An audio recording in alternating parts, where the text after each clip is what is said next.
Carol Darlow may be the chair of the statewide Independent Living Council, along with being on the board of several disability organizations, but she shares a common experience with many on Guam. See, I'm elderly as well. I'm concerned about what's going to happen when we need care. And I've also cared for a family member whom we eventually had to take off island because care was not available here. During an informational meeting Wednesday morning at the Guam legislature, Darlow told lawmakers she actually had to quit her job to help take care of a family member who needed assisted living. There's an urgency to get something established here. Stakeholders from both the public and private sector joined the roundtable, including Dr. Vincent Akamoto, who is behind a group developing a form of assisted living on Guam. This is the war reparations generation. Within the next 15 years, many of them will be dead. The baby boomers will turn 90 within the next 17 years. So this urgency is because people need the resources now. They've needed it for the last 5 years. Why should we move this fiscal year to solve this problem? Because we must. Dr. Akamoto says while there are current options for elderly on Guam, such as Guma Tranquilidad and St. Dominic's, they only provide limited services and space. No assisted living resources, however, are available on Guam.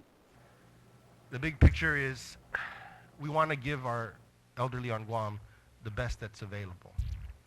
We want to improve their lives and the lives of their families and make it easier for us all to stay here. We want to use all the assets that we have.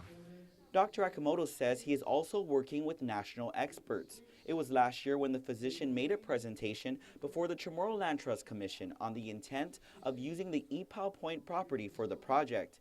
He told lawmakers Wednesday that while it does not necessarily have to be government land, what they do need is the government's bipartisan support on policies to help remove unnecessary roadblocks and to attract investors.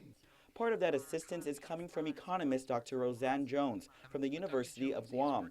She's working on a feasibility study that will show the impact of how our elderly and their family members leave off-island.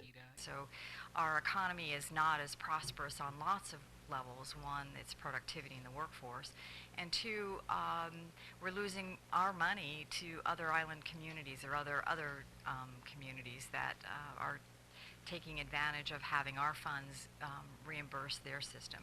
The study will also break down demographics and the population for assisted living, along with the ability to pay for it, all helpful for future investors. And for Darlow, she says the time to invest is now, considering how the number of developmental disabilities is increasing every year in children.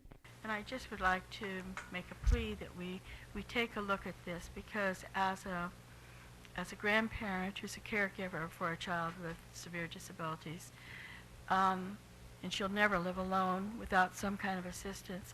I'm getting older, and what do we do with our kids like this? It is a problem. It's a big problem, and it's something we have to address now.